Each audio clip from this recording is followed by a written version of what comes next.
말씀을 가지고 산상수훈 1번, 산상 6장 2번, 7장 3번 이렇게 해서 산상수훈을 크게는 세 개로 나눠서 보도록 하겠습니다. 물론 다음 주에 그 2번 산상수훈 2번 가운데 먼저 주기도문에 대한 8개의 시리즈 말씀을 보도록 하겠습니다. 오늘 말씀은 서론을 좀 보고 본론에 가서 오늘 말씀을 전부 8개의 대지로 율법에 대한 예를 통해서 8개의 말씀을 주고 있기 때문에 8개의 대지로 간략간략하게 말씀을 보면서 함께 은혜를 나누기 원합니다. 먼저 서론입니다. 오늘 우리가 읽은 마태복음 5장 1절에서 2절의 이 산상수훈의 말씀은 모든 사람에게 선포하신 말씀이지만 그 말씀의 중심에는 제자들이 있는 것을 볼 수 있습니다. 하나님의 말씀은 모든 사람에게 동일하게 선포되지만 말씀을 듣는 수준에 따라서 다 다르게 나타날 수 있다는 것을 기억해야만 합니다. 여기에 모인 사람들은 일반 사람들 또는 소자들 그리고 제자들이 있었습니다. 산상수훈의 말씀은 바로 이들에게 하나님께서 가르쳐 주시는, 예수님께서 말씀하시고 가르쳐 주시는 내용이라고 할 수 있습니다. 예수님께서 가르치셨다라고 말할 때 그 가르쳤다는 말이 헬라어로 디다스코라고 하는데 이 디다스코에는 중요한 의미가 담겨져 있습니다. 고전에는 신이 인간을 촉진시키고 더욱 완전하고 성숙하도록 하기 위해 가르침으로 디다스코했다. 신이 디다스코했다. 신이 가르쳤다라는 의미로 바로 이 디다스코라는 말을 썼습니다. 그래서 디다스코라는 말이 들어가면 신이 가르쳤다. 높은 자가 낮은 자를 가르쳤다. 더 나아가서 신이 인간을 향하여 더 성숙되도록 하기 위해 가르쳤다. 이런 의미가 담겨져 있었다고 합니다. 그래서 디다스코에는 가르침과 듣는 것과 경험과 확증했다는 것을 포함하고 있고, 다시 말해서 분명한 것이 아니면, 완벽한 것이 아니면 디다스코하지 않았다, 가르치지 않았다. 이 디다스코에는 그래서 완전성, 완벽한, 확신된, 또 검증된, 또 이 경험된 것을 토대로 해서 말씀이 가르쳐졌다라는 것입니다. 산상수훈의 말씀은 분명한 가르침이며 분명하게 성취해야 되는 가르침이라는 것을 여기서 우리에게 반증해주고 있는 것입니다. 하나님께서 인간에게 하나님의 질서를 가르침으로 인간으로 하여금 더욱 온전한 사람이 되도록 가르치신 것이 디다스코입니다. 그러니까 온전한 사람이 되도록 가르친 겁니다. 그래서 여러분들이 이 말씀을 듣고 여러분들이 온전한 사람이 되고자 하는 목표를 가져야 되고, 여러분들이 그 온전한 사람으로서의 목표성을 가진 사람으로 이 말씀을 듣고 지나가는 사람이 아니라 이 말씀이 분명히 자기에게 들려져야 되고 이 말씀이 깨달아지는 은혜가 있어야 된다는 것을 여러분들이 염두에 두셔야만 하는 것입니다. 디다스코는 가르치다라는 뜻인데 그 가르침을 잘 받는 사람들은 상당한 수준에 이르게 된다는 것을 확증시켜 주는 것이 바로 이 가르침입니다. 그러니까 이 팔복을 전했을 때 팔복을 한 번에 잘 들은 사람들은 상당한 수준에 이르게 되는 거예요. 우리는 영성의 기초, 그렇게 기초라고 하니까 여러분들이 굉장히 여러분들이 무슨 아주 막 기초라고 이렇게 정말 기초라고 생각할지 모르지만은 여러분들이 과연 영성에 입문을 누가 하셨습니까? 정말 내가 하나님과 살아가기로 완벽하게 결단하고 그 하나님과 살기 위한 여정에 대해서 여러분들이 헌신하셨습니까? 여러분들이 정말 그렇게 소망하고 그렇게 원하는 기도를 드려본 적이 있으십니까?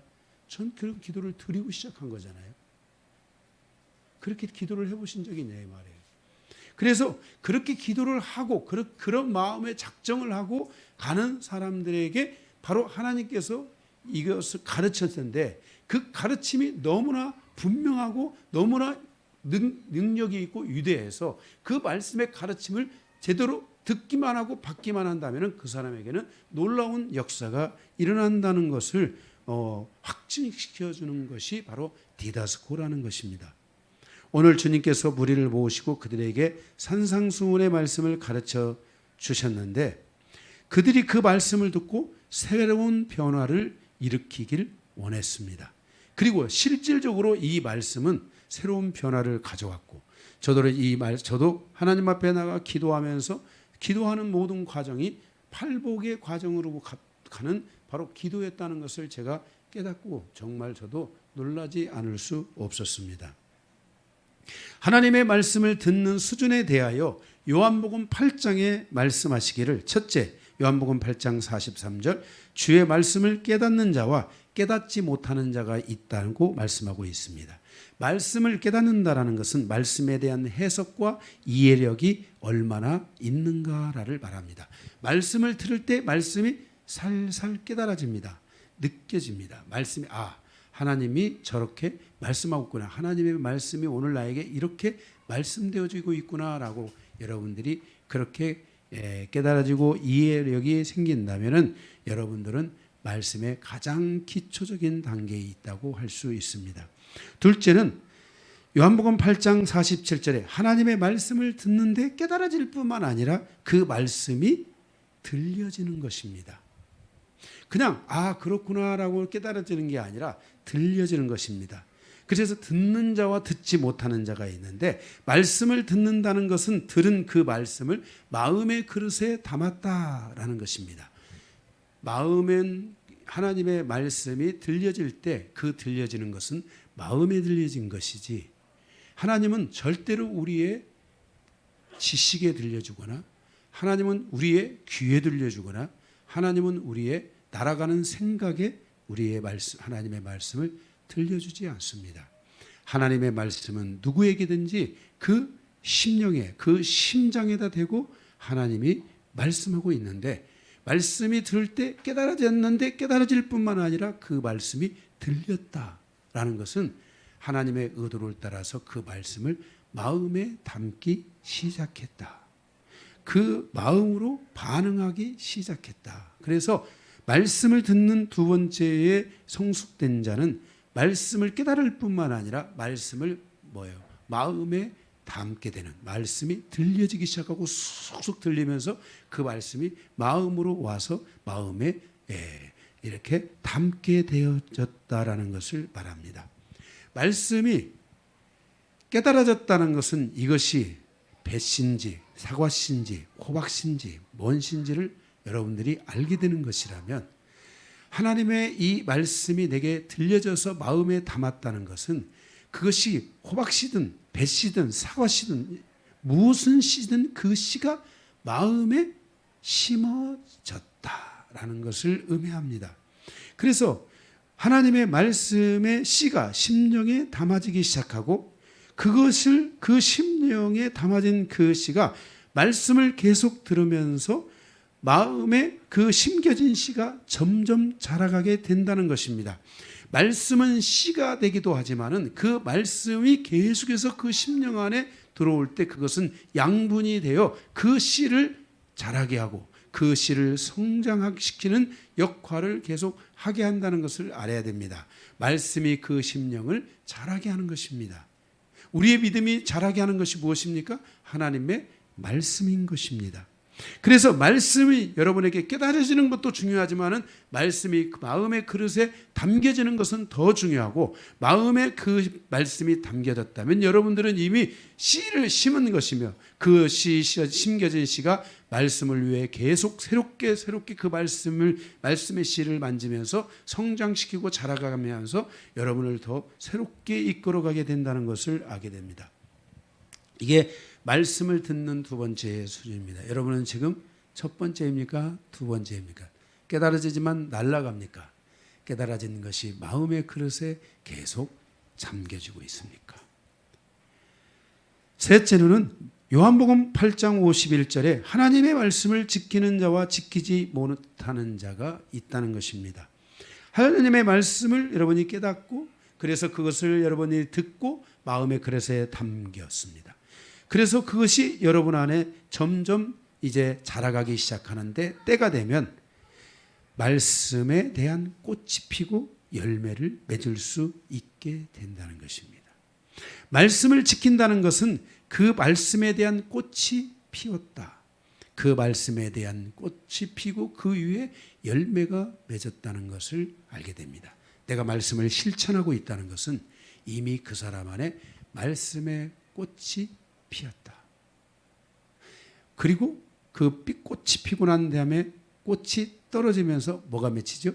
열매가 딱 맺히잖아요. 말씀에 대한 열매가 맺을 준비가 됐다라는 것입니다. 다시 한번 아주 중요한 겁니다. 그럼 여러분들에게 이렇게 말씀이 잘 깨달아지지 않고 말씀이 심령 안에 잘 잠겨지지 않는다면 여러분들은 당연히 팔복의 말씀을 통해 여러분을 풀어줘야 됩니다. 만약 여러분이 그 과정을 거쳐서 말씀이 깨달아졌고 말씀이 들려져서 씨가 담겨졌고 그 담겨진 씨가 자라기 시작하면서 그 말씀이 여러분이 말씀을 이제 지키고 행하는 상태까지 왔다는 것은 꽃이 그 사람에게 말씀의 꽃이 핀 겁니다. 제자들을 여기서 말씀을 예수님이 팔복의 말씀을 전할 때 이 팔복의 말씀이 많은 사람들에게 정했지만은 제자들에게는 이 말씀이 마음속에 속속 들어와서 씨앗으로 심겨졌고 그리고 그 말씀이 그들에게 행함으로 나타나는 그 말씀을 따라서 가고자 하는 그 벌써 이 과정이 열리신 분들은 팔복을 향해서 자기 영의 가난함을 위해 계속 기도하는 사람들, 이런 사람들은 제자들, 이런 사람들은 바로 하나님의 말씀에 이미 그 꽃을 피우는 사람들. 그리고 그 안에서 애통해하면서 자기를 풀어내고 자신 안에 있는 문제들을 자기가 사람에게 가져가고 자기가 해결하려고 하고 자기가 넘어졌던 것들을 돌아보면서 문제를 하나님께 가지고 가는 습관을 갖기 시작하고 이러면서 삶의 문제를 하나하나 이렇게 풀어가면서 영성의 기초에 딱 들어가신 분들은 이미 천국의 기둥들이 싹싹 올라오고 있는 거죠. 하나님의 말씀은 어려운 게 아닙니다. 하나님의 말씀은 누가 얼마나 어떻게 순종하는 단계까지 가져갈 수 있느냐 하는 것입니다. 그래서 여러분들이 이 말씀을 듣고 그 똑같은데 말씀을 듣자마자 깨달아지고 마음의 그릇에 들리면서 담겨지면서 그것을 지킨다. 다시 말해서 꽃을 피고 열매를 맺는 과정까지 계속적인 반복의 삶을 여러분들이 살아가게 된다면 여러분의 심령은 어느덧 옥토와 같은 심령으로 변하기 시작할 것입니다. 성경은 하나님의 말씀을 받는 모든 사람들이 하나님의 가르침을 통해서 온전한 사람들로 변화되어져 가기를 원하십니다. 그리고 그 말씀에 합당한 열매를 거둠으로 그들의 인생사의 여정이 행복한 여정이 되기를 하나님 아버지는 간절히 원하는 것입니다. 하나님이 여러분에게 말씀을 주신 것은 여러분을 행복하게 하기 위해서, 여러분이 그 행복의 그릇을 갖도록 하기 위해서, 말씀을 통해서 여러분들이 하나님이 주시는 행복을 빼앗기지 않는 수준에 이르도록 하기 위해서 하나님은 여러분과 지금 계속해서 여러분에게 말씀하고 있고 여러분에게 다가가고 있다는 것을 기억해 주시기 바랍니다. 따라서 산상수훈의 이 가르침은 디다스코입니다. 한 사람의 삶을 연약한 상태에서 온전함의 상태로 끌고 가는 가르침이고 아무것도 아닌 것 같이 느껴지는 삶에서 능력 있는 삶으로 이끌어가는 것이 산상수훈에서의 예수님이 바로 디다스코 하신 가르침이라는 것을, 가르치신 것이라는 것을 기억해야 됩니다. 그러니까 마태복음 5장, 6장, 7장으로부터 이어지는 이 예수님의 가르침은 여러분의 영적 수준을 온전함의 상태로 끌고 가고 있다는 것을 여러분들이 기억하시고 이 들은 말씀이 여러분에게 깨달아질 뿐만 아니라 들려질 뿐만 아니라 지켜지는 데까지 간다면 여러분의 성숙함 그리고 그 성숙한 영혼에게 베풀어 주시는 하나님의 그 영적인 행복과 인생사의 여정의 행복은 그 무엇과도 바꿀 수 없습니다. 그래서 성도에게 주는 기쁨은 세상이 주는 기쁨과는 비교할 수 없는 기쁨이라는 것을 여러분들이 맛보게 되는 것입니다. 이러한 가르침의 방식을 가지고 이러한 것을 가지고 예수님께서 디다스코 했는데 오늘 5장에서는 8가지의 디다스코를 주셨습니다. 그래서 그 8가지 가르침, 8가지 디다스코, 그게 무엇인지 우리가 함께 나누면서 은혜 받기를 원합니다. 첫째는 3절에서 12절에 너희 마음에 하나님의 나라의 기둥을 세워라. 네, 여러분 마음속에 하나님의 나라의 기둥을 세우시기 바랍니다. 두 번째로는, 이건 다 했으니까 지나갑니다. 두 번째로는 13절에서 16절에 너희는 세상에 소금이 되고 빛이 되라. 첫째, 소금이 되라. 고전에는 말하기를 소금에 대해서 오랜 친구라 이렇게 기록하고 있습니다. 우리들 사이에 소금이 있다. 우리들 사이에 소금이 있어야 된다고 전해져 왔습니다. 그래서 내가 소금을 사랑하는 것 같이 당신을 사랑합니다 라는 것이 소금에 대한 고전에 얽혀 있는 속담인 것입니다. 고대 문헌에는 인간에게 가장 중요한 것 2가지가 있는데 첫째가 햇빛이요 둘째가 소금이다 라고 전해져 내려오고 있습니다. 사람은 태양이 있어야, 햇빛이 있어야 광합성 작용을 하고 사람은 소금을 먹어야 탈진에 이르지 않게 됩니다. 그래서 사람이 살아가는데 가장 소중한, 가장 중요한 것 2가지를 반드시 있어야 된다고 말한다면 햇빛이 있어야 되고 또 하나는 소금이 있어야 된다는 것입니다. 소금은 그래서 오랜 친구라 이렇게 말했습니다. 소금의 핵심은 13절에 나와 있는데 너희는 세상의 소금이니 소금이 만일 그 맛을 잃으면 소금의 핵심은 맛입니다. A라는 음식의 재료와 B라는 음식의 재료를 하나 되게 하는 것이 소금입니다. 그래서 소금의 가장 중요한 사명은 부패를 방지하는 것이 아니라 바로 화목입니다. 화목해야 된다는 것입니다. 맛을 내야 된다는 것입니다. 너라는 재료 뻣뻣하잖아요. 너라는 재료도 뻣뻣한데 거기에 화목이 들어가면 달라질 수 있다는 것입니다. 음식에, 여러분들 음식 드셔보셨죠? 어떤 음식이 있는데 그 음식을 각자 놓으면 각자 성격이 다 다르잖아요. 그런데 그곳에 소금이 들어가면 화합이 이루어져 가지고 그것이 맛의 어울림이 이루어져서 그 음식이 맛있어지게 되는 것입니다. 소금의 가장 중요한 핵심은 맛입니다. 그래서 우리는 서로를 향하여 이 소금이 되어야 됩니다. 그래서 성경은 소금으로 화합하라 말씀했습니다.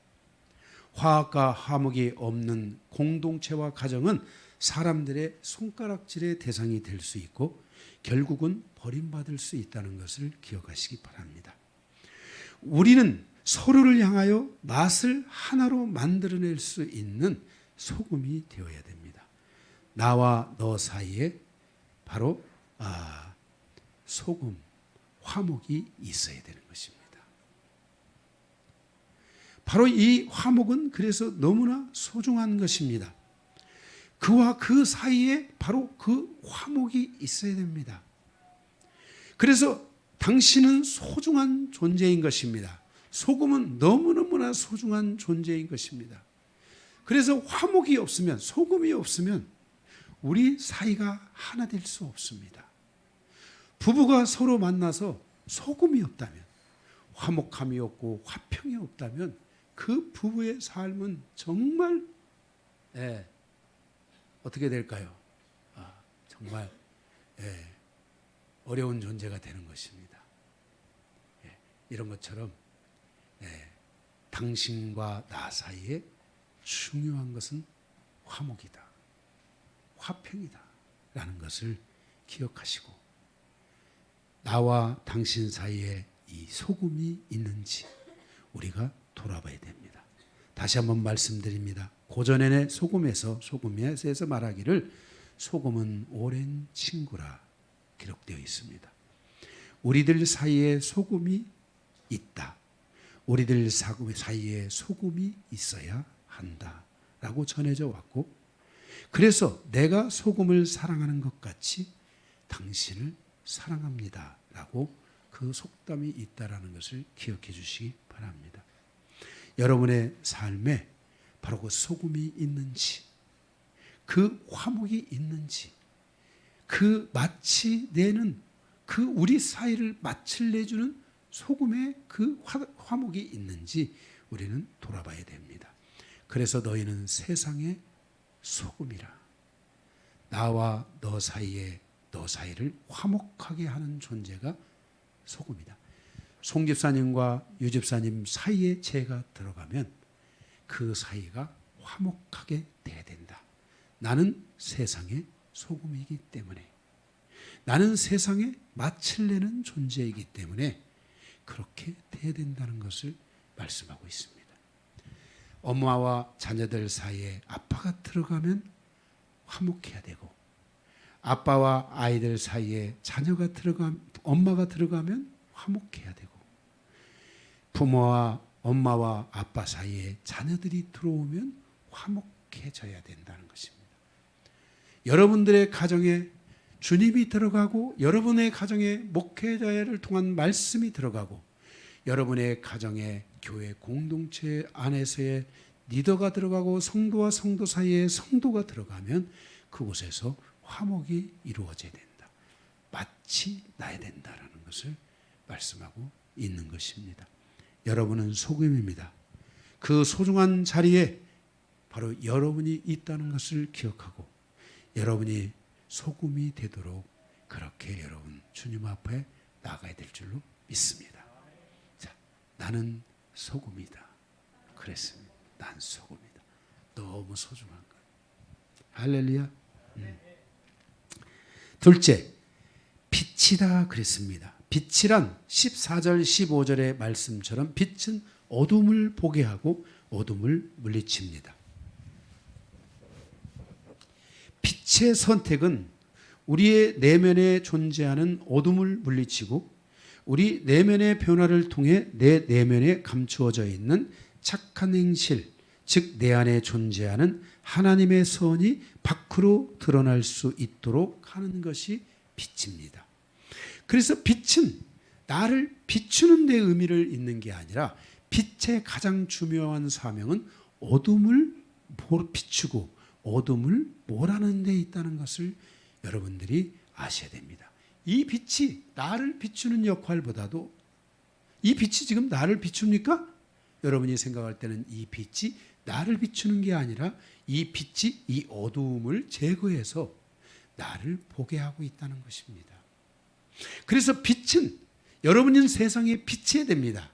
그래서 각자가 자기 안에 있는 어둠을 몰아낼 때 여러분 안에 숨겨져 있는 하나님의 선, 착한 행실이 상대에게 노출되기 시작한다.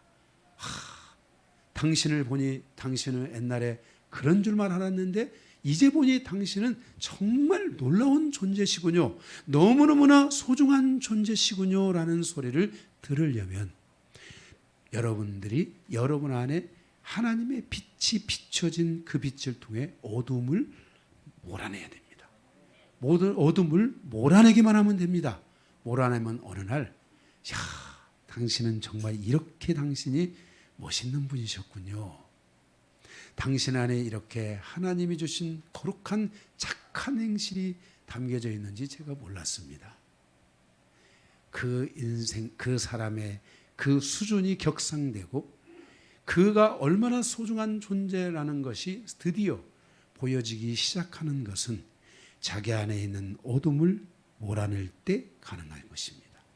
그런데 이렇게 성도들은 자기 안에 있는 어둠을 몰아내어 착한 행실을 가질 뿐만 아니라 그 성도는 다른 사람들을 비춘다 그랬습니다. 자, 내 안에 오신 주님을 통해서 다른 사람들을 비추는데 그 다른 사람들이 그 어둠을 보게 함으로써 그 어둠을 물리치게 해줘야 된다. 그러니까 내가 어둠을 물리치지 않은데 너만 어둠을 물리쳐라 이러는 게 아니라 내가 어둠을 물리치면 내 안에 착한 행실이 들어가게 되고 있고 그리고 그 빛을 상대에게 비추게 되어 있고 비추기 시작하면서 상대도 자기 안에 있는 어둠을 물리치기 시작하니까 가정에 새로운 변화의 역사가 오게 된다는 것입니다. 가정에 착한 행실들이 드러나기 시작하고 하나님의 선이 밖으로 드러나는 일들이 있어지게 된다는 것입니다. 내 안에 존재하는 행실, 착한 행실이 밖으로 드러나게 될 때 사단의 모든 전략을 무력화시킬 수 있게 되고 나를 향하여 나를 넘어뜨리려 했던 사단을 향하여 이제는 사단의 모든 전략과 사단의 모든 공격이 아무것도 아니라는 것을 사단 스스로 깨달을 뿐만 아니라 이제 내 주변에 있는 많은 사람들이 나를 통해서 이제는 하나님의 거룩한 은혜와 영광만 볼 수 있게 된다는 것입니다. 이렇게 되면 사단의 공격이 야, 쟤는 건드려봐야 소용도 없어. 쟤는 건들면 오히려 요즘은 반박하고 달라들더라고. 이러면서 사단이가 도망가는 거예요. 네, 가까이 하지 않는 거예요. 사단이가 가까이 하지 않는 성도가 돼야 돼요. 사단이가 와가지고 방문해가지고 와서 귀에다 대고서 나는 야 거짓말 막 속삭여놓고 사단이가 와가지고 막 속에다 막 노이즈 막 깔아놓고 막 그래서 막 정신이 혼미한 거야. 이게 진짜인지 저게 진짜인지 내가 어떻게 살아야 될지도 모르고 막 그리고 막 판단에 막 오만 판단만 하고 있고 이런 것들은 여러분들이 심각하게 사단의 공격을 받고 있는 거예요. 그런데 사단의 그런 공격을 안 받으면 이 세상이 나처럼 태평하고 나처럼 행복하고 나처럼 평안한 사람이 어디 있어? 평안한 거야. 누가 뭐라고 해도 그냥 평안한 거야. 응? 여러분들이 이런 빛의 삶으로 나가야 돼요. 그래서 성경은 주님이 말씀하시기를 너희는 세상의 소금이요 빛이다. 여러분이 이것을 여러분들이 믿고 내가 소금이요 빛이라는 삶에 여러분들이 그것을 받아들여서 여러분 안에 그것에 꽃을 피고 열매를 맺는 수준까지만 간다면 여러분들의 가정에서의 여러분의 수준은 이제 거의 놀라운 수준에 임하는 거예요. 할렐루야. 이 산상수훈의 가르침은 수준을 올리는 거예요. 응? 모든 수준을 올려놓는 거예요. 율법의 수준이 아니에요. 최고의 수준으로 여러분을 올리는 거예요. 세 번째, 17절에서 20절. 율법을 완성시키는 성도가 되라 그랬습니다. 예수님은 율법을 폐하려 온 것이 아니라 율법을 완성시키려 오셨다고 말씀하고 있습니다. 우리도 예수님의 가르침을 따라서 전진함으로 율법을 완성시키는 사람으로 살아가야 됩니다. 여러분들이 예수님이 이 말씀하신 거 있잖아요. 주신 이 말씀. 이 말씀에 여러분들이 계속 전신전력해서 가잖아요. 그러면 여러분의 내면의 세계에 존재해 있는 율법들이 무너지기 시작해요. 왜 이렇게 우리가 완성된 수준으로 나가야 되냐면은 20절에 보면 율법의 방식을 넘어서서 진정한 믿음의 삶을 살지 못하고 변화되지 못한다면 그에게 그 율법이 오히려 자신을 정죄하고 진정한 변화를 갖지 못하게 하며 결국은 어디까지 끌고 가냐면 천국에 들어가지 못하는 데까지 우리를 끌고 가는 것이 율법이라는 것을 기억해야 돼요. 그래서 우리는 율법을 폐하는 게 아니라 율법을 완성시켜야 돼요. 그런데 우리가 이 율법을 완성시킬 수 없으니 하나님께서 우리에게 말씀을 다시 주신 거예요. 그래서 우리가 이 말씀을 가지고 우리가 나아간다면 율법의 경계는 무너지리라고 믿습니다. 아멘. 네. 그래서 여러분들도 율법을 완성시키는 성도로 살아가시기를 바랍니다. 여러분 안에 있는 율법을 다 제거하고 이제는 여러분들이 율법보다도 더 훨씬 완성도 있는 성도로 여러분들이 살아가야 되실 줄로 믿습니다. 네 번째 21절에서 26절 노하지 말라.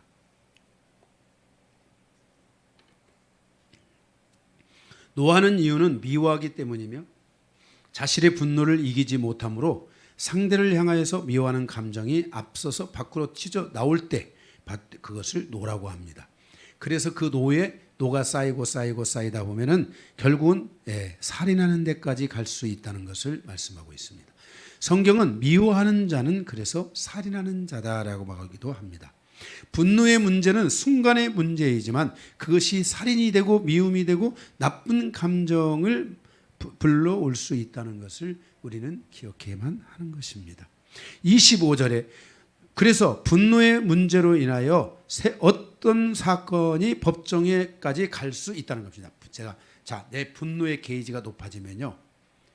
이제는 뭐예요? 분노의 게이지가 높아지니까 살인하려고 하고 미워하려고 싸우려고 하고 큰 어떤 이제 심한 상태까지 가게 되잖아요. 그렇게 가게 되면은 어디까지 갈 수 있냐면은 세상 법정까지 갈 수 있다고 성경은 경고하고 있습니다.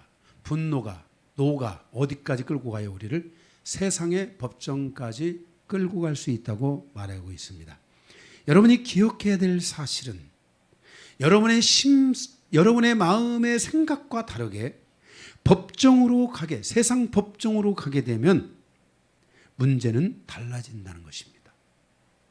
그 결과를 누구도 예측할 수 없다는 것입니다. 그래서 성경은 우리에게 노하지 말라고 말하는 것은 법정에까지 가는데 이르러서는 뭐예요? 안 된다는 것입니다.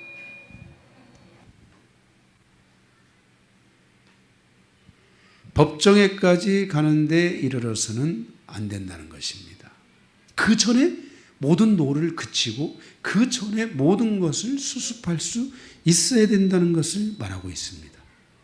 사실 법정에 가면 어떤 문제들은 완전히 뒤집히는 경우들도 많습니다. 더군다나 요즘 같으면 변호사를 쓰느냐 안 쓰느냐에 따라서도 그 결과가 달라질 수도 있습니다. 그래서 싸워가지고 어느 가운데까지 가려고 하면은 절대로 안 됩니다. 그 결과 그것을 방치하고 그러면 그 결과 그 사람은 세상의 법을 통해서 감옥에도 갈 수 있다는 것입니다. 그러한 결과는 가정에 큰 위기를 가져오고 인생사에 큰 위기를 가져올 수 있다는 것을 우리에게 경고하는 것입니다. 두 사람 사이에 영원한 아픔과 고통을 가져다 줄 수도 있다는 것을 우리 성경은 말씀하고 있습니다. 그래서 성도는 노하는 것을 자제해야 되고 노하지 말아야 되는 것입니다. 그 노가 교회 안에서 빠른 시간에 해결될 수 있도록 해야 되고 그 교회 안에서 교회 안에 있는 성도들은 교회 안에서 이 부분을 빨리 수습하고 빨리 끝내고 지나가야 될 부분이지 이것을 밖으로 나아가서 이걸 끌고 가는 순간에 자기가 뭐 다 이길 것 같아도 이길 수 있는 것은 가봐야 하는 것이. 세상 법정은 우리가 생각하는 것처럼 우리의 심적인 상황만 갖고 판단하지 않는다는 것을 우리는 꼭 기억하셔야만 하는 것입니다. 그래서 우리는 노하지 않기 위해 우리는 부드럽게 부르는 연습을 해야 됩니다. 부드럽게 불러야 됩니다. 집사님, 아람아, 세연아, 세변아 이렇게 부르는 훈련을 하면 다 됩니다. 내가 지금 너무 높아 올라 있으니까 안 되는 겁니다. 막 소리를 꽉 질러야만이 들을 것 같죠? 그렇게 해서 들을 것 같으면 10번만 지르죠. 그렇게 한다고 사람이 변화되고 들려지는 게 아닙니다. 우리는 성경에 가르치는 대로 노하지 말라 했으니까 노하면 안 됩니다. 준혁아, 그렇지? 응? 양준혁, 준혁아 이리 와. 야, 준혁아 이리로 와라. 여기 앞에 맨 앞에 권사님 앞으로 와. 응? 권사님 앞으로 와. 환경에 좀 변화를 주자. 이리 와. 응? 응? 권사님 앞으로 와. 야, 그리고 좀 머리에 이렇게 좀 이렇게 다 여기 거의 여기까지 하면 막 찔리고 보이지 않니? 올려라. 옳지. 그렇지. 멋있는 얼굴. 그래. 거기 앞으로 와. 거기 그래. 거기로 와라. 자, 목사님 봐라. 이제 좀 보이지? 네. 그래. 크게 뜨고. 그렇지. 야. 네. 그래서 노하지 말라는 말씀을 여러분들이 꼭 명심하고, 노는 반드시 결과로 갈 수 있다는 걸 알아야 돼요. 부부가 싸우는 건 할 수 있지만은 그 노를 그치지 않으면, 잘못하면 부부가 위험한 데까지 갈 수 있어요. 이게 그래서 항상 노는 어떤 결과로 갈 수 있다는 것을 여러분들이 꼭 명심하고 노를 그치시기 바랍니다. 가슴을 쓸어내리시고 집에서 큰 소리 내고 이런 분들 다 조용히 부르세요. 조금난 유사님도 최강한 씨 한번 불러보세요. 조용히 부르는 습관을 가지면 정말 좋습니다. 뭐라고요? 더 무섭다고요? 그래도 그게 더 무서운 거예요. 그러니까 앞으로는 크게 덜 무섭게 하지 말고 더 무섭게 조용히 이렇게 부르는 습관을 집에서 10번이라도 좋고요. 20번이라도 좋아요. 여러분들은 너무 빨리 자기 결과를 가져오려고 하는데 그러지 말고 10번, 20번 하고 안 되면은요, 옆에 가서 조용히 부르세요. 내가 이렇게 불렀잖아? 왜 귓근육을 막아놓? 이렇게 하지 마시고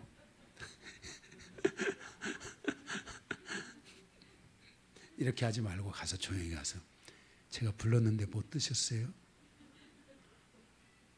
이렇게 해서 조용히 말하는 습관을 여러분들이 많이 가지시기 바랍니다. 5번째, 27절에 32절 간음하지 말라 그랬습니다. 핵심은 믿음 안에 그 사람이 믿음 안에 있다 할지라도 29절 30절에 간음을 통해서 몸으로 죄를 짓게 된다면 우리의 영혼과 몸은 분리될 수 있어요, 없어요? 우리의 영혼은 깨끗하다 할지라도 우리의 몸이 간음하여 더럽혀졌다면 그 간음의 결과로 지옥에 갈 수 있다는 것을 우리에게 경고해 주고 말씀해 주고 있어요. 제가 여러분들에게 지금 계속해서 여러분들이 강조하고 있는 것은 여러분의 영혼과 몸은 분리될 수 없어요. 이런 썩어빠진 사람들이 있어요. 야, 내가 당신을 향해서 내 마음에 순결만 있으면 되지. 이 몸 뭐하게. 요즘 요즘 우리 아이들이 이 철학이라는 이 안 좋은 흐름들이, 철학의 흐름들이 지금 이 세상에 확 덮여들면서 아이들이 마음만 뭐 깨끗하면 되지, 뭐 이게 뭐 우리가 뭐 육체가 뭐 이런 식으로 막 가고 있는 이런 아주 정말 잘못된 이 세상에, 정말 이 세상의 이 마귀의 소리들, 이 마귀의 이 지식들, 마귀의 이 초동적 이 상황들이 지금 세상에 너무 많은 우리 지금 이 젊은 아이들, 지금 청년도 아닙니다. 지금 청년은 이미 지금 지금 이 고등학생들, 중학생들, 준혁아 그러냐 안 그러냐? 눈 크게 뜨고 봐. 여기 내리지 말고 고개. 목사님을 그냥 뚫어지게 쳐다봐라. 이렇게 저쪽을 봐라. 지혁이처럼. 저렇게 뚫어지게 쳐다봐요. 지혁아 그래 안 그래? 요즘 애들이 그러지? 그렇게 살지? 봐봐. 그렇다고 하잖아. 저 중학생밖에 안 되는데. 너 고등학생이냐? 고등학교 1학년이구나. 고등학교 1학년. 벌써 고등학생인데. 그러니 여기 준혁이는 지금 제가 고등학생 1학년인데 지금 그 정도 얘기하면 준혁이는 지금 거의 내 이런 말들이 지금 다 알아듣고 있어. 못 알아듣는 게 아니야. 그래서 이 세상에 몸이 묶이면은 영이 죽는 거예요. 영이. 영과 몸은 분리될 수 없다는 걸 아셔야 돼. 그래서 세상은, 사단은 지금 영을 공격하는 게 아니라 사람들의 몸을 다 공격하고 있는 거야. 이 음란과 간음과 지금 우리 지금 이 청소년들이 지금 이 심각한 심각한 이 이성의 문제를 통해서 이성을 탈출해가고 이성을 통해 새로운 역사로 나아가야 될 우리 아이들이 사단이가 이들을 심각하게 공격하고 있다는 걸 알아야 돼. 이 음란과 이런 간음의 문제들, 이 남녀의 성관계의 문제 이런 것들을 통해서. 그래서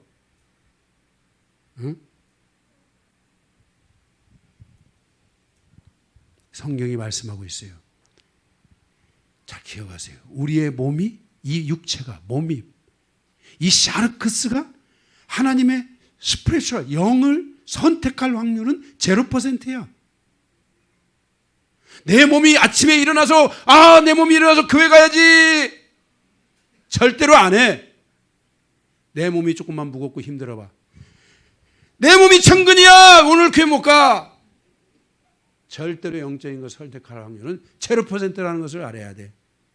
그나마 믿음이 깨어있고 말씀에 깨어있고 영이 깨어있는 사람은 그 힘든 몸을 일으켜서 끌고 가는 거야. 주님 앞으로 끌고 가는 거야. 가서 그곳에서 주님이 은혜를 받을 때 몸에 엔돌핀이 다시 올라오고 몸의 모든 혈액들이 다시 올라오고 몸의 신경들이 다시 살아나고 몸의 호르몬들이 다시 작용하면서 다시 정신이 번쩍 드는 거야. 몸이 하나님을 선택할 확률은 0%야. 그렇기 때문에 간음이나 세상의 음녀와 음란들이 우리의 삶을 향하여 다가올 수 있다는 것을 반드시 기억해야 돼요.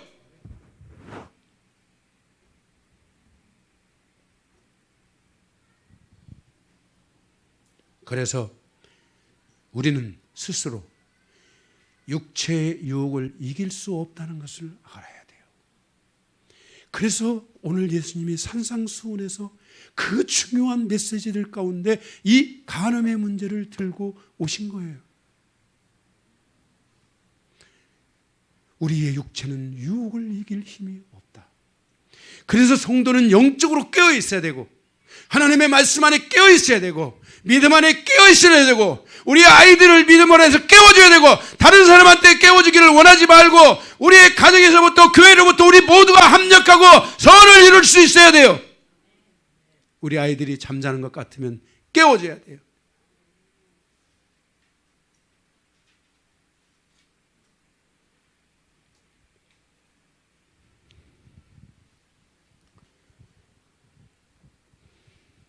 요즘 교회가 이런 믿음의 질서들이 없는 교회를 가면 아이들이 교회에서 다 무너집니다. 교회에서 이성간에 다들 무너져요. 교회에 요즘 믿음이 있는 제대로 있는 청년들이 학생들이 별로 없어요. 저도 그게 고민이에요. 우리 아이들도 지금 그러고 있으니 내가 너무 큰 고통이에요. 그런데 교회가 부족해서가 아니라 우리 모두가 부족해서 그런 거니까 계속해서 우리는 서로를 깨워야 돼요.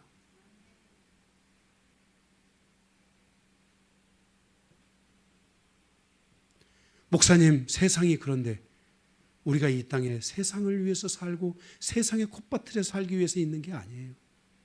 지난 금요철에 때 말씀을 드린 것처럼 여러분들이 세상에서 무언가를 성공하기 위한 목표를 가지면 안 돼요. 우리의 삶은 하나님의 뜻을 이루고 하나님의 뜻을 이루고자 하는 목표를 가질 때 하나님이 이 땅에서의 우리의 모든 것에 은혜를 베푸시고 긍휼을 베푸시고 축복을 베풀어 주신다는 것을 알아야 돼요. 그런데 세상의 성공을 위해서 갔던 사람들이 세상의 성상에서 다 무너지고 있어요. 지금 그거 알아야 돼요. 다 무너지고 있어요. 우리나라가 이렇게 잘 살아니까 자살률이 줄어야 되는데 자살률 세계 1위를 향해서 가고 있는. 사랑하는 성도 여러분, 우리의 삶에 있어서 이런 부분들에 대하여 여러분들이 그냥 대충 지나가려고 하지 마시고 아이들에게 잘 가르쳐야 돼요. 얘들아, 이성간에 깨어 있어라. 야, 준혁, 엄마가 그런 얘기 한번 해줬어? 교회에서는 말씀을 계속 전하는데 들었어? 들었어?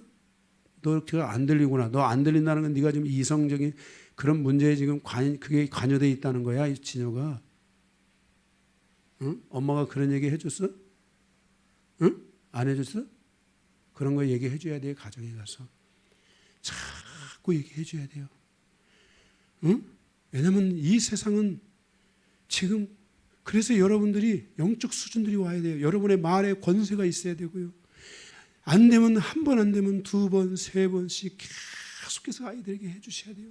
지금 여기 우리 삼총사 애들 어느 정도 지금 세배인도 지금 늦을 수도 있어요. 지금 이제 지금 5학년, 4학년, 5학년 이렇게 될 때 애들 다 얘기해 줘야 됩니다. 부모님들이. 교회에서 이렇게 얘기를 하는데도요. 부모님들이 얘기 못하면 안 돼요. 부모님들이 얘기해 줘야 돼요. 하나님이 이렇게 말씀하셨으니까 너 이런 거 깨어 있어야 된다. 무슨 일이 있으면 엄마에게 꼭 와서 상담하거라. 엄마가 들어줄게. 그리고 와서 왜 그랬냐고 따지지 말고 들어주고 그 아이들이 말할 수 있는 환경을 열어주고 그 아이들과 대화할 수 있는 환경을 열어주면서 이런 것들을 대화해 줘야 돼요. 예? 대화해 줘야 돼요. 지금 우리 여기 초등학교 지금 4학년, 5학년 이 지금 이제 위험한 상황으로 지금 진입하고 있어요. 지금 예? 선생님 그렇습니까? 안 그렇습니까?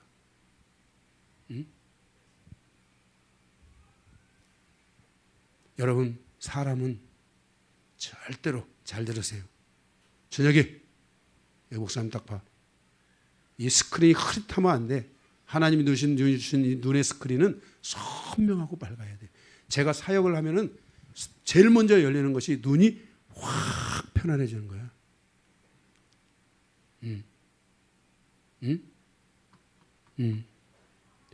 저 뭔 얘기하다 잊어버렸어요. 갑시다. 중요한 얘기를 하더니 지금 잊어버렸어요. 여러분들이 항상 깨워줘야 돼요. 다른 방식이 없어요. 서로가 서로를 향하여서 깨워주셔야 돼요. 아멘? 예. 예. 젊은 우리 아내들은 남편이 밖에 나와서 이 눈이 이렇게 스크린이 허연지 뿌린지 나를 정확히 잘 쳐다보는지 안 쳐다보는지를 늘 살피고 아멘? 예. 그래서 예. 우리 밖에 나가 있는 우리 남자 집사님들도 항상 더 그런 부분에 깨어 있어야 돼요. 응? 아멘? 예. 밖에 있는 아리따운 자매들을 볼 때 돌처럼 보고 깨어 있으셔야 돼요. 깨어 있으셔야 돼요. 한 방에 날아가는 거예요. 한 방에. 인생은 두 방에 날아가는 게 아니야. 인생은 한 방에 날아가는 거예요. 한 방에 인생의 무게가 떨어지기 시작하고 인생은 그 한 방 때문에 무너져서 그 한 방이 다시 일으키는데 쉽지가 않아요. 그래서 항상 깨어 있어야 돼요. 응? 저는 정말 그런 부분에 있어서 저도 성도들을 향해서 기도하면서 이런 부분들 정말 우리 성도들 한 방에 떨어지지 않도록. 응? 송 집사님도 거기 멕시코 가면 그냥 히프도 크고 막 이런 여자들 많이 있을 거 아니야. 조심해야 돼. 응? 한 방에 떨어질 수 있으니까. 응? 진짜로 깨어 있으셔야 돼. 예. 아멘. 깨어 있으시기를 바랍니다. 예. 그러니까 이 음란과 간음과 이런 부분들은 진짜 여러분들의 성경에서 아주 조심하라는 말씀. 이거 안 나오는 데가 없어 정말. 저도 이거 나올 때마다 대체 이거를 어떻게 다 해석을 해서 전해야 될까 고민이 될 정도로 안 나오는 데가 없어. 안 나오는 데가 성경에.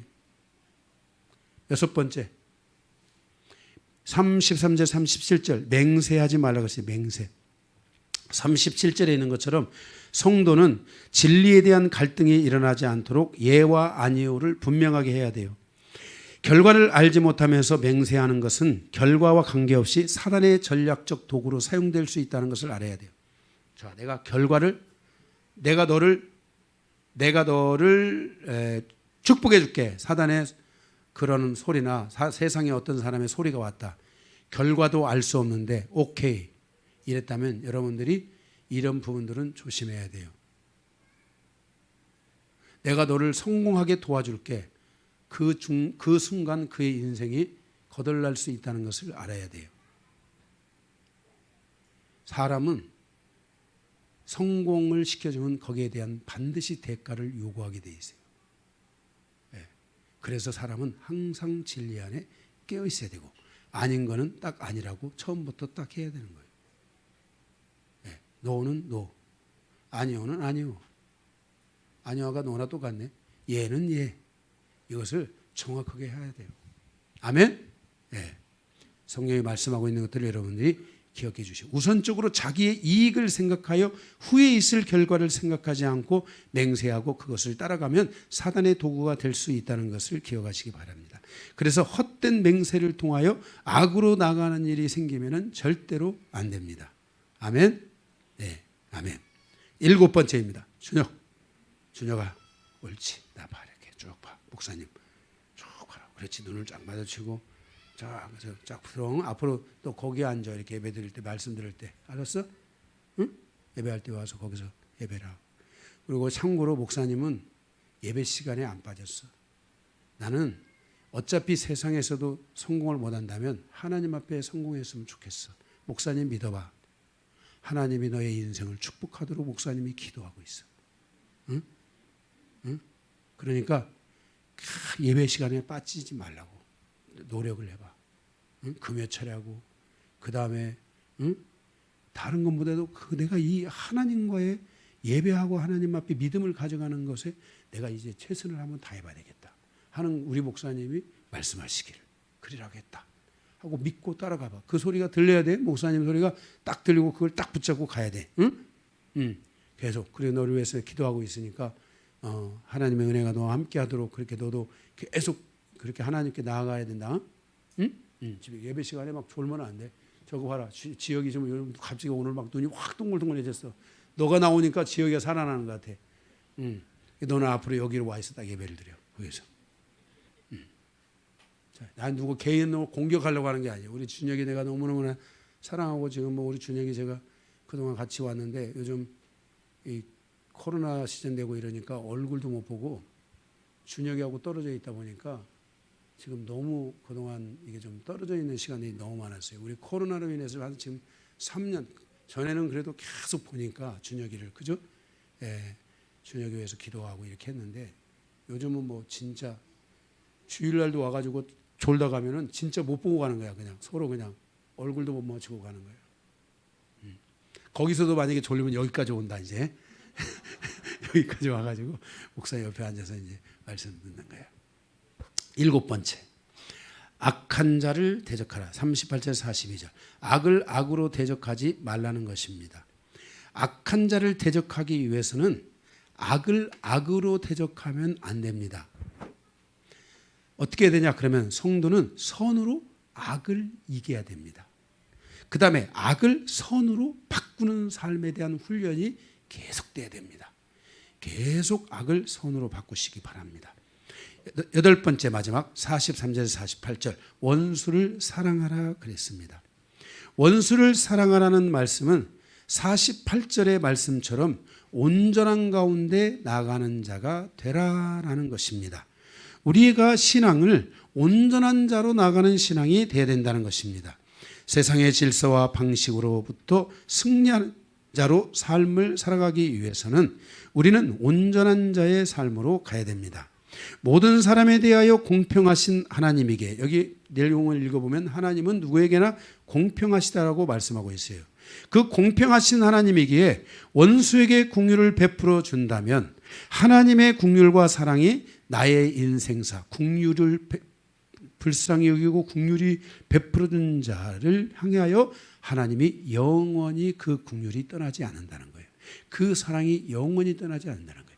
그래서 원수를 사랑하는 것은 내가 온전함의 상태를 향해서 나아가는 것인데, 내가 원수에게 다가왔을 때 그 원수가 갖고 있는 나를 향하여 다가오는 상황을 선으로 악을 이기고 악을 선으로 바꾸는 삶을 가져감으로 그를 긍휼히 여기고 그에게 하나님의 은혜가 임하도록 그렇게 기도를 해줄 수 있다면, 그게 사랑하는 겁니다. 그렇게 해줄 수 있다면 하나님은 그렇게 기도하는 그 사람을 영원히 잊지 않으시고 그를 영원히 긍휼히 여기시며 그를 영원히 사랑하여 주신다는 것입니다. 그래서 43절 말씀은 그 43절의 말씀은 율법의 수준입니다. 거기 43절에 뭐라 했습니까? 43절에 내 이웃을 사랑하고 내 원수를 미워하라 했다는 것은 율법입니다. 이 율법이라는 것은 12세 미만의 어린아이를 훈육하기 위한 가정인 것입니다. 우리가 율법의 수준에서 완전한 자의 수준으로 우리는 나아갈 수 있어야 하는 것입니다. 그런 자들은 45절의 말씀처럼 바로 온전함의 상태로 나아가는 자들을 향하여 45절은 그들은 하나님의 아들들이다 라고 말하고 있습니다. 그래서 우리는 하나님의 아들들의 삶으로 나아갈 수 있어야만 한다는 것입니다. 모든 자에게 공평하신 질서가 하나님의 질서이기에 우리를 긍휼히 여기시고 사랑하신 하나님 아버지의 은혜와 같이 나에게도 악한 자라 할지라도 그에게 긍휼과 사랑을 베풀어 준다면 그는 하나님의 아들로 인정함을 받게 되고 하나님은 그에게서 그 긍휼을 영원히 떠나지 않고 베풀어 주신다는 것입니다. 그래서 우리는 원수를 사랑하라는 의미가 무엇이냐? 바로 내가 완전한 데 나아가라는 뜻이라는 것을 알아야 됩니다. 율법적인 기초, 12살 미만의 아이들을 가르치는 율법적 치료에서는 원수가 나를 향해서 다가오면 절대 애들은 싸우지 그를 긍휼히 여기는 애는 없습니다. 그게 율법의 수준입니다. 우리는 거기에서 머무르면 안 된다는 거예요.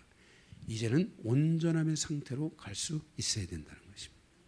산상수훈의 이 모든 가르침을 통해서 모든 성도들이 하나님의 뜻을 이루고 진정한 변화를 통하여 하나님의 가르침에 대한 꽃을 피우고 열매를 맺는 데까지 나아간다면 여러분들의 삶은 이 산상수훈과 함께 한층 더 온전하고 성숙된 자의 삶으로 나아가므로 그 안에서 여러분들은 하나님께서 베풀어 주시는 수없이 많은 열매를 거두는 그 하나님 나라의 주인공으로 주역으로 쓰임받게 될 줄로 믿습니다.